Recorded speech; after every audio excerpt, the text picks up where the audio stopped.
Ronan Mullen and Paul Moore join me on the line to discuss the beautiful film that is Goal. The Dream Begins, I think, is the first one it's called. And lads, it's just a wonderful cliche film about football. That's the easiest way I can describe it.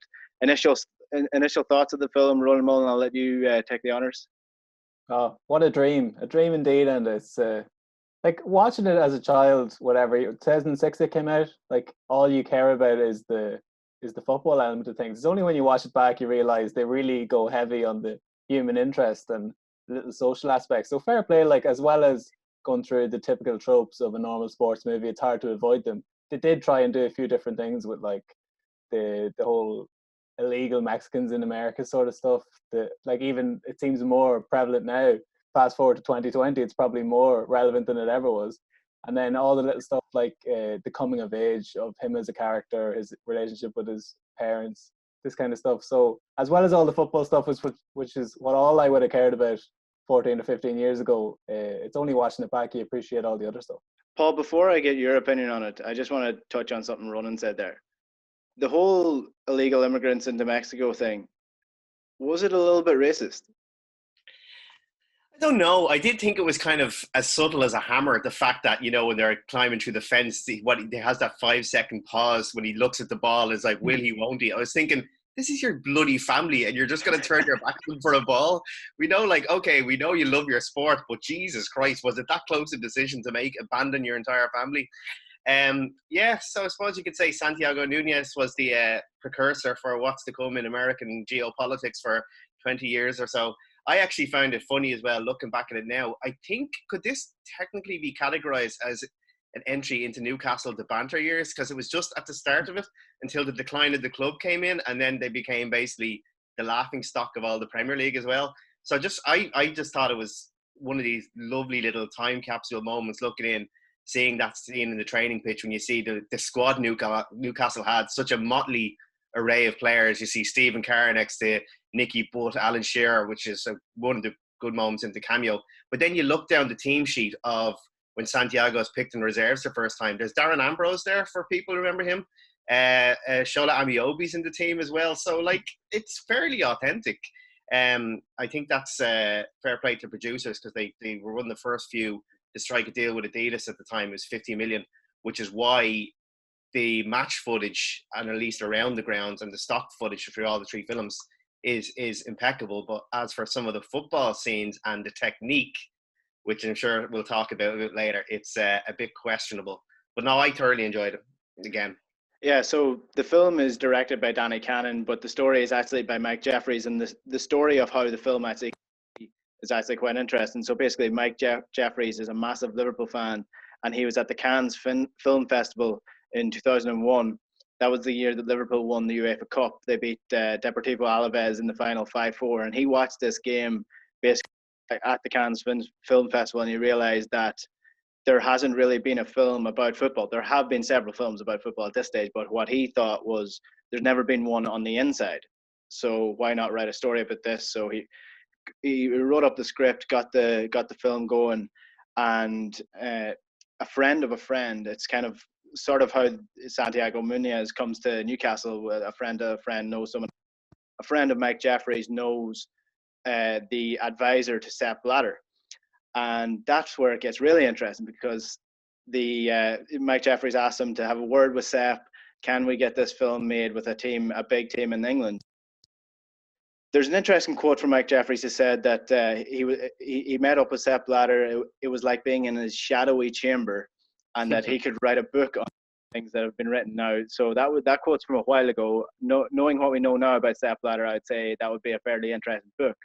But basically, Sepp Blatter loves the idea, gets FIFA involved in it, gives him the Adidas contact, and then also puts him in touch with different clubs. So initially, this was supposed to be about Liverpool. And this is an interesting point in time for Liverpool, obviously, because around 2005, 2004, Manchester United are at the club in England. And Mike Jeffries, his pitch to Liverpool was that he was in the airport in Cape Town, and the duty-free bag had a Manchester United badge on it. And he was basically pitching this as Liverpool have fallen behind in marketing United. They're no longer the big club in England. Manchester United have taken them over, and basically Liverpool rejected the film. They didn't want to do it. Manchester United wanted to do it, but Mike Jeffries didn't want Manchester United to do it. He'd rather the film didn't get made than Manchester United have it. And then Newcastle come in, and that's where, because I always wondered why it was Newcastle. Why did they choose just a random mid-table to do this? But that's why Newcastle United got this. And it's just, for some reason, it just suits Newcastle. Yeah, on that point, I just presumed they picked Newcastle because it was a more achievable, or like as unrealistic as the whole thing is. I thought that was more realistic than them rocking up to Anfield or Old Trafford and getting straight into the team. At least Newcastle, being mired in mediocrity as they always seem to be, that this might actually have happened. But yeah, that's very interesting. Actually, I didn't realize that. So we're going to dive into some of our categories here, and basically we're going to rate the film. I don't know what our rating system is. If you want to go out of 10, if you want to go out of 100, it doesn't really matter to me. I just want a rating. So we're going to start off with the cast. So obviously Kuno Becker is the leading actor. He plays Santiago Munez. So we're just looking at some of the things that he's done in his career. He hasn't done anything since Goal of note. Been in House TV series, Goal 2 and 3, and CSI Miami, which he played a role in one of the seasons.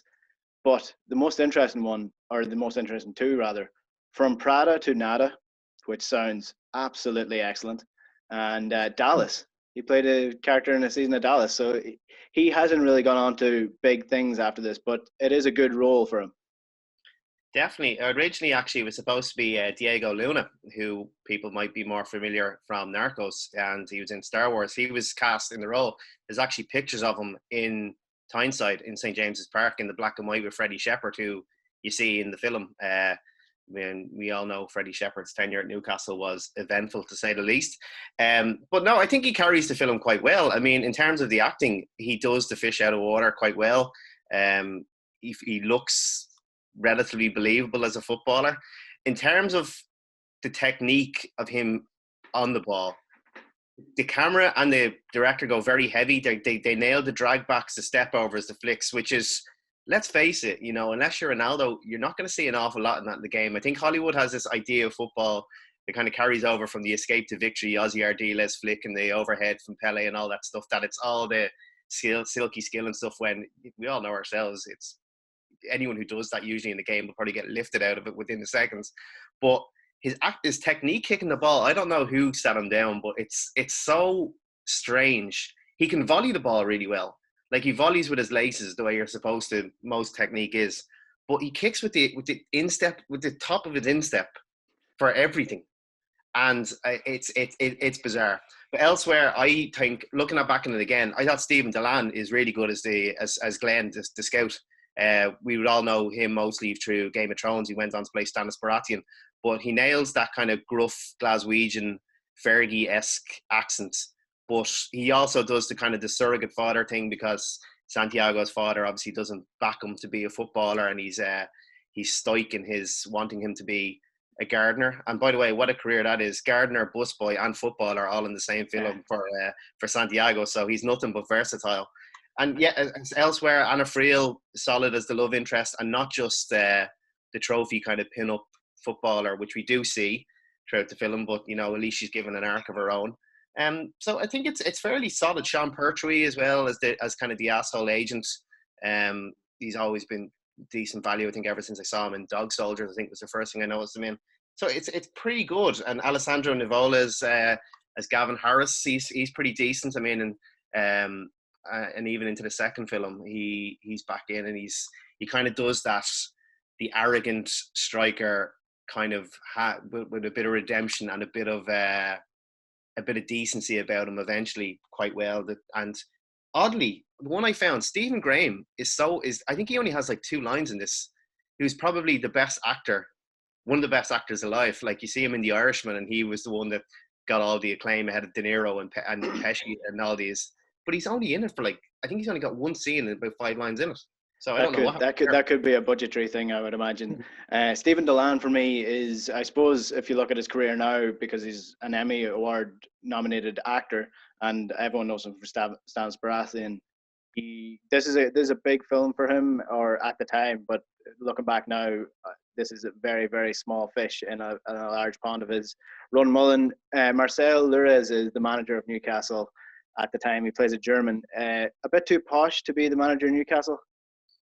That struck me as well, I'm not going to lie, but initially you think this is going to be a very distant, cold character, but then as his relationship develops through the film, you realise that there is actually a method to his madness, and that's one thing I didn't really see coming in the film. And there's a few instances like that where, like the Gavin Harris character, I wasn't expecting him to come around and almost save the day. Did Santiago get a third bite at the cherry? He got way too many chances. It doesn't really happen. We'll get to that in the plot, but he got way too many chances. You know me, and I'm all for second chances, but this lad got 3 or 4 chances. And Gavin Harris came right into the rescue, which it didn't really make sense with what had gone earlier in the film. But there's a few bits like that. And then Tony Planu plays Santiago's father, and you think, because there's no redeeming quality about him in the film at all, and yet because the acting is so good, you're almost sympathetic to where he's coming from. But then you scale it back and you just realize, like, he ends up going to watch him play in a pub, doesn't even tell him that he's doing it. Are we supposed to feel sorry for him because he's being so unloving to his son? I didn't get that bit at all. I don't know. Look, I think we're actually being quite harsh on his father, because first of all, he doesn't even get a name. He's just called Dad. He the character himself, if you look at the cast list of this film, he's not given a name. He's just called Santiago's dad. And that's one disservice to him. He's right. Let's be honest. When he's in LA and his son, who plays Sunday League football, is getting a chance to go over to play England, and he can't come back to the country because he doesn't have a green card. Yeah, he's right in that situation. I wouldn't be letting my son without a green card go and try be a professional footballer, and all you've played against is gardeners, as he says. By the way, some dodgy dealings on Newcastle's end. Registering a player, he's definitely not getting a work permit. This reminds you of like Arsenal trying to smuggle Edu into the country, remember? And like he got turned away when he was going through because he had no passport. Like some really dodgy stuff in Newcastle there. You can make a case that all these results should be null and void. But hidden MVPs here. Kevin Natman as Jamie Drew, the cast-off Tranmere player, who again doesn't have many lines in this film, but he's actually brilliant. He's very good. A really important pivot in the film where Santiago might be getting too big for his boots, and then he gets this frame of reference where he sees Jamie Drew with an injury, and he's like, "All right, I have to get Mark together." And then Kieran O'Brien as Hughie McGowan, which I believe is everybody's favorite character in this. Yeah, I think I was just going to bring him up because it's kind of like Santiago's father being so angry and needlessly, aggressive towards the son. Hughie McGowan has no bearing against Santiago Munez. What's his problem? Is this kid coming into the reserve team? He's not exactly stealing his spot. Hughie McGowan's a defender, and Santiago Munez. But a word for Kieran O'Brien, who, to speak for his stock as an actor, was cast not once but twice in Coronation Street as 2 different characters. So that just shows you how impactful he was as an actor. But again, with him, as with Harris and as with a few other characters, you're not expecting this turn where he comes in and rides to the rescue. There was nothing earlier in the film to suggest that he was going to do that. But the bit where the referee comes over and the way he books him, if people want to just go back and it's one of the greatest. It's one of the greatest. That was cheeky. That was naughty. That was naughty. Yeah. And then his Liam Gallagher-esque reaction. It was just one of the brilliant 30 seconds in the film. But also, if you look back at it as well, if you keep for the bit where he talks to Santi after that tackle, and Santi's like, "Oh, I thought you didn't like me." He's like, "Yeah, I don't, but my sister does, and she'd be afraid if you got hurt." And he looks over at the empty stand, and there's 2 girls in the stand. You're not sure it's Hughie McGowan's sister, but she's afraid that Santi's going to get hurt. It's fantastic. Terrific. So, any more of the cast that you want to touch on, Paul, before we move on to the plot? I suppose you have to make mention of Rob Lean is wonderful about 2 lines of co-commentary in the main game. I think this is like, we'll just move Rob Lean to the side and not give him any spotlight whatsoever. The cameos, we have to, like, we see Sven-Goran Eriksson very much in his element, chatting up a blonde in a bar. Like, I don't know if that's acting or was that just they left the cameras running. I don't know. I think Alan Shearer's cameo comes across quite good. And I mean, he doesn't get a line, but he has that cheeky little nod when he's doing the weights, which is like not today's son sometime. But Zinedine Zidane is one of the most uncomfortable people in a film I've ever seen. That scene at the bar when there's Raul and him and Beckham just walks in. Zidane looks like he's screaming through his eyes, like, get me out of here. What did my agent get me into? Get me the hell out. And oh my God, you mean there's a second one of these coming down the line? It was just like, it was so uncomfortable, but I loved every second of those, the footballer interactions as well. Yeah, let's touch on the cameos actually a second before we move on, because there are several of them. So like you mentioned, the Alan Shearer one, which is beautifully stupid, because Santi is in the Newcastle gym. He's doing leg weights and he's lifting kg and he's really, really struggling. 15 kg. I would expect anybody who doesn't play sport to be able to lift 15 kg with their legs. And then Alan Shearer comes over, says, "Are you done with that, son?" Gives him a little wink. Santi gets up and Alan Shearer moves on to put it up to 50 kg, which I would still be expecting Alan Shearer to be lifting more than 50 kg with his legs. Then the part with Zidane and Raul is also in that Sven-Göran Eriksson makes an appearance. David Beckham has a couple of lines in this, and they're not great. They're not great. Poor. It's probably like, how can you spend? Sorry, Enda. How can you spend so much time? He basically grew up in the public eye in front of a camera, and the man cannot act. Raul, who's acting in his second language, blew him out of the water 30 seconds later. So, yeah, Beckham, poor. And like, also, how young is James Milner? Milner must be about 17 or 18 in this as well. He's such a baby face when he's training. It's such the part where David Beckham and Zidane and Raul and Sven are all in this film. It's one of these flexing of the Adidas sponsorship muscles, because to the plot it adds nothing. It also makes no sense in the plot, because Newcastle had just come off a victory.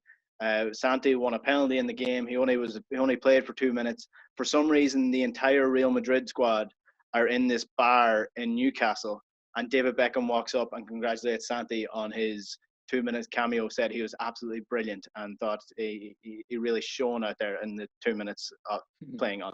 So that was just simply Adidas's deal with this film. We have 50 million to throw at this. We're gonna flex our muscles, and we're also gonna sell ahead to the fact that Real Madrid is coming down the line in the second film.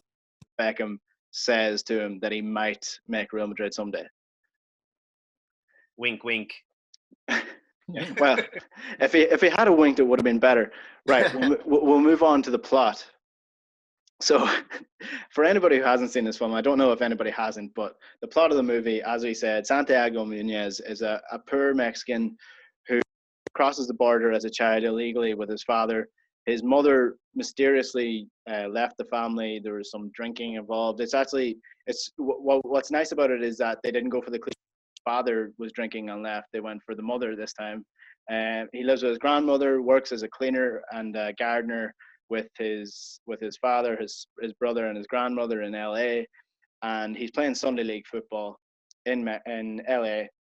Glenn Foy, who is a former Newcastle player, former scout, and now bizarre reason he works as a mechanic in Newcastle, was watching his son play in LA, and he discovered Santi, said he was brilliant, and got him a trial at Newcastle by ringing up the Newcastle manager in the middle of the night and forcing him to promise to give him a trial.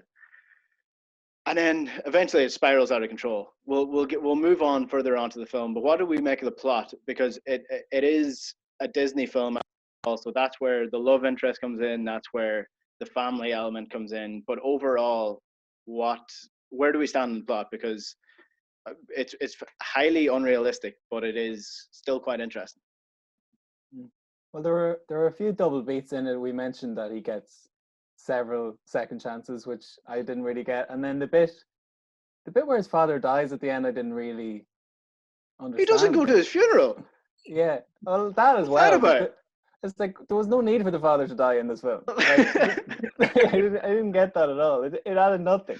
And then at the end, where he celebrates when he hears that his father saw him play in a game a couple of weeks ago, like, how's that the crescendo of the film? I thought they were going in the right direction for most of it, and then they just took these weird turns at random points. But we probably get into the more specific stuff, but broadly speaking, I thought it was pretty solid, given that, as you said, it's a Hollywood production. It's not going to be totally beat for beat realistic, but there's some great comedy in it. Like, to be fair, I don't know, is this supposed to cater to an American audience? Because there's so many jokes that would have gone over their heads, I presume. But sorry, broadly speaking, I thought it was pretty good. Paul, overall with the plot. I think you have to kind of roll with the punches here. Like with all sports films like this, it's always an underdog. It's never like a competent, decent, average player. It always has to come from obscurity. Always have to come over some sort of personal issue. Setting it in America makes more sense at the start, obviously, for box office gains to market, soccer ball to the US and stuff like that. And they obviously were thinking down the trilogy to culminate in the World Cup.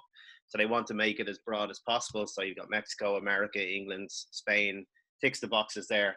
I wasn't hung up as much on the sensational Hollywood stuff as I was just as you mentioned, the calling the manager during the middle of the night. Like, can you imagine doing that to like Fergie or something like that? Jesus, like he wouldn't even be seen the second time a day. And the ending, my big issue wasn't so much the cheese and the writing out the dad. It's like, how could you get onto a pitch, get the phone down there, get through 60,000 Newcastle fans who are celebrating Champions League football in the aisles, run down onto the pitch? Oh, it was just.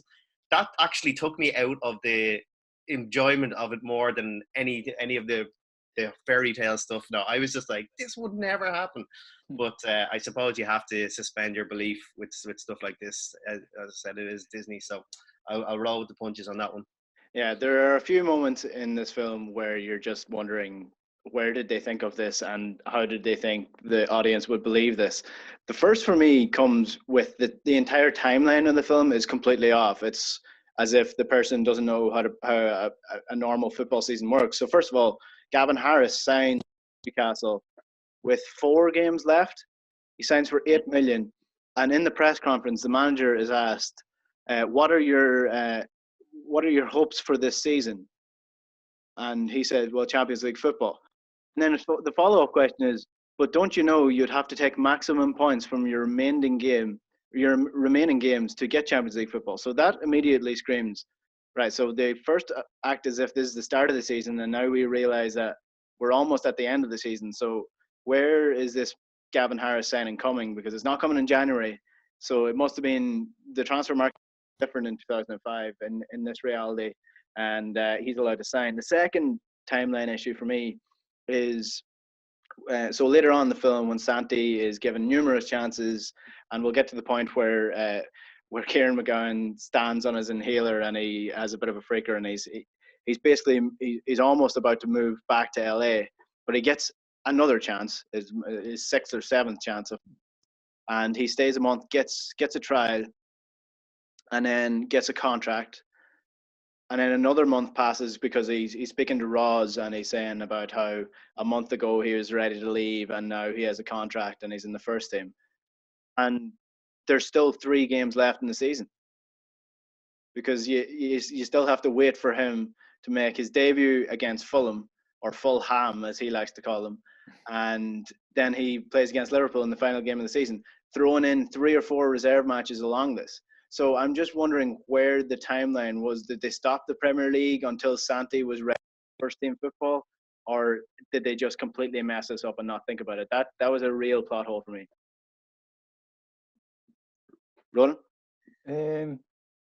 Yeah, see, you just get lost. You get lost in all the little tangents they take. You're so focused on him. Again, I think this is the point where, when I watched this the first time years ago, I was all in on the football, and then you realize that they're going off in all these little tangents. And I think they almost park the football side of things to a certain point and focus on the human interest side of it.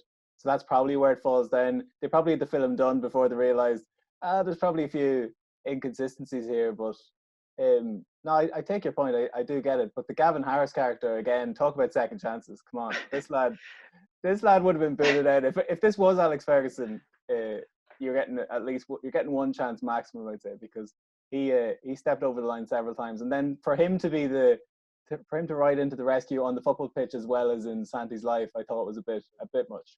And also for him to be the role model that Santi moves in with, like, okay, here's a young lad kind of coming fresh into the game. We're gonna put him with like an experienced player. It's like, he'd be the worst person. He's the last person that this young player should be learning from. This is like, you know, the Andy Carroll, Kevin Nolan live-in situation, but worse, you know. This is like, he would literally be the last person put in. I think on their first night, don't they hit the tiles? And then he ends up having to cover for him when he shows up drunk to training for the second time. It's like, this is terrible. But sure, we're talking about a film when a defence of Boomsong and Bramble qualify for the Champions League. So I'm happy to suspend a bit of belief here. And we mentioned the numerous chances that Santi gets. So let's walk through them and let's see if they're realistic. So the first chance for me, he initially gets his first trial, and this is hilarious because it's a pissing rain day in Newcastle, typical northwest weather, or northeast weather rather, and he goes into reserve training and it's pissing the rain. He gets thrown in at the deep end into the reserve training, and the players kick him around the pitch. And somehow this is his fault, first of all, because he was just fouled numerous times. Somehow he was told that he was kicked around the pitch. There was nothing he could do. And then after the game, he's gone. He doesn't make. He's not good enough. But then Glenn Foy, his agent / mentor, goes to Newcastle, meets up with the manager in the middle of summer, and says he's never seen mud before. I mean, does it not rain in LA? He's never seen mud before. He grew up in Mexico. We've seen him play on a dirt pitch. If it rains, that's turned into mud. So that's the first chance. The second chance is when he gets another game he gets into the reserve team. He has a terrible game because Kieran McGowan steps on his inhaler, and he hadn't told the club about the inhaler. He couldn't breathe, so he's gone. Then after that, he's rescued by the aforementioned Gavin Harris, I think, saves him from that situation. Then he goes out partying with Gavin Harris, and his film is pictured on the back of his son, which is a nice little kick at the sun, that he was pictured at the back with a load of strippers or prostitutes or whatever those ladies wear. And he was like, I can't deal with this. You're gone. So that's 3 chances already, and he's still managing to keep this 1-month trial with Newcastle. How is that happening? I don't know, because the respiratory thing is almost the worst of the whole lot of them, because that was a chance within a chance. I totally agree with you. The one where the first try was not a fair reflection of his incredible capabilities in it, but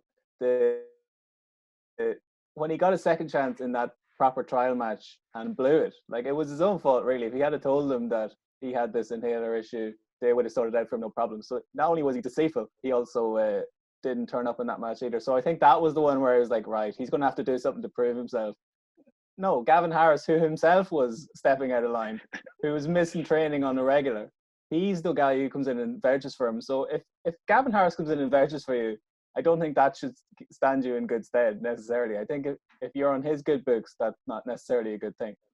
And also the manager couldn't iron out the fact that he just was refusing to think of other teammates as well. His passing ability was not developed from the first training until miraculously in the last game he learned to pass. Even that wonderful montage, or that wonderful moment, like, oh, how fast can you run to the goalpost? What's the lesson? Like, aha, this might come up a bit later. But no, he as a player, he didn't grow that. He didn't grow that much until the very end. It would be a very reckless manager would take a chance on this player. So I think it's poor management that he actually was risen that quickly. And that pass at the end, he has to give that ball quicker. Do you know what I mean? He does. He's dwelling on that ball for far too long, and then he's lucky he gets the ball away, because he would have been crucified after. But that goal is going down as one of the greatest Premier League history. He does a fake Rabona at the end before the cross. It's absolutely phenomenal goal. It's unbelievable. We won't even talk about the fact that he's right-footed throughout the entire film, and then not Lauren Robert scores the winner at the very end. It's definitely not Lauren Robert, right? Santiago Munez, who miraculously develops a worldie of a left foot. So, you know. Listen, that's one of the best parts of the film. They thought they wouldn't notice that this guy was right-footed the entire time and decided to hit the free kick with his left foot. And what a free kick! It's just. But what's funny is he hits with his left foot the exact same way that he hits with his right foot. It still looks equally as awkward. Yeah, all those pictures of him out staying after training, which is that trotted out cliche where he's practicing his shooting from inside the box, and his technique is appalling. If the manager walks over and sees that, I wouldn't be impressed. I'd be like, what the hell am I even giving this guy a chance for? So if anything, he was doing himself harm there. And every effort is going straight down the middle. It's not as if he's putting them in the stanchion or the bottom corner, or he's putting them off the bar and in. These are like a goalkeeper could just throw his hat on them and save them. Absolutely bog standard shots. That's one thing I was gonna talk about. And as well as that, you mentioned this already, Paul. At the end of the film, where Glenn Foy runs onto the pitch with his phone. We better mention before that, the reason he runs in with the phone is his grandmother saying that his father had seen him play for the first time. But his father dies before this match, and I don't mean to laugh, but his father dies, and he decides, because his father was a bit of a dick to him at the start in the start of the movie, he wouldn't go to the funeral. Surely Newcastle are going to give him compassionate leave. Yeah, totally. And then there's a few bits like that. The bit where Foy has arranged this trial for him, and then he's like, but like, even though I'm going to take a cut of this, if you actually make it as a professional footballer, you have to find your own way over here. I'm not going to I'm not going to lend you the money. It's like, if you ever rock up, if you ever end up in Newcastle, just give me a shout. Like, oh. And I'm fair, let's face it, Glenn Foy is not short of money. His house is spectacular. Oh, it's a mansion.